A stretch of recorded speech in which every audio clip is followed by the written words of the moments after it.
किसान की आय दोगुनी नहीं हुई। किसान बैठा हुआ इंतजार कर रहा है कि वोट कब डालेंगे। किसान के ऊपर 3 काले कानून आ रहे थे, चुनाव आया, काले कानून वापस ले लिए। इस सरकार ने उनका पेपर लीक करा दिया। यूपी में लोकसभा चुनाव को लेकर सियासी सरगर्मी बढ़ चुकी है। समाजवादी पार्टी भी बीजेपी पर हमलावर हो गई है। इसी कड़ी में सपा प्रमुख अखिलेश यादव ने किसानों की मांगों को लेकर बीजेपी पर जमकर हमला बोला है।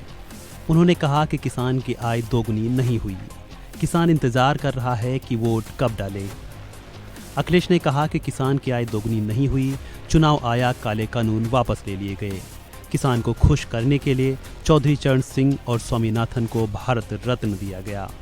अगर भाजपा के लोग सच में किसानों के दुख दर्द को समझते हैं तो स्वामीनाथन ने जो फार्मूला दिया था उसे अमल में क्यों नहीं लाया जाता है?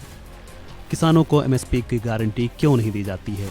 इसके साथ ही अखिलेश ने यूपी पुलिस भर्ती पेपर लीक को लेकर भी बीजेपी पर गंभीर आरोप लगाए हैं। उन्होंने क्या कुछ कहा, पूरा बयान सुनिए। गणित बहुत आसान है, उसमें बहुत ज्यादा दिमाग लगाने की जरूरत नहीं है। किसान की आय दोगुनी नहीं हुई, किसान बैठा हुआ इंतजार कर रहा है कि वोट कब डालेंगे। जिस किसान के ऊपर 3 काले कानून आ रहे थे, चुनाव आया, काले कानून वापस ले लिए।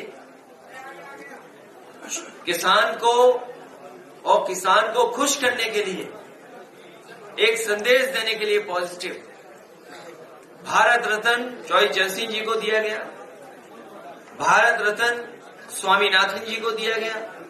अगर ये वाकई में सच्चे भारतीय जनता पार्टी के लोग किसानों के दुख दर्द को समझते हैं, उनकी परेशानी को समझते हैं और आय दोगुनी का अगर वादा किया उन्होंने, तो स्वामीनाथन जी ने जो फार्मूले दिए थे उन फार्मूलों का अमल क्यों नहीं कर रहे, एमएसपी क्यों नहीं लागू कर रहे? एक तो ये बात, और दूसरी 60 लाख बच्चों की परीक्षा छूट गई।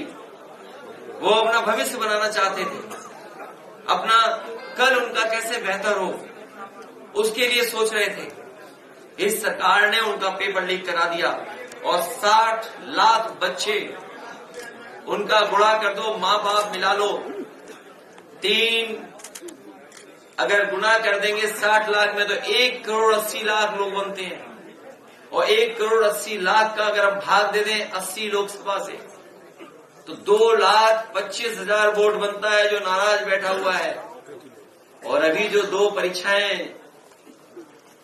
पेपर लीक हो गए तो सोचो कितने बच्चे हो गए, उनका परिवार जोड़ लो तो कितना हो गया हिसाब किताब। जिस पार्टी का एक लोकसभा में 3 लाख वोट कम हो रहा हो, वो 80 नहीं हारेगी तो क्या करेगी वो सब पार्टी।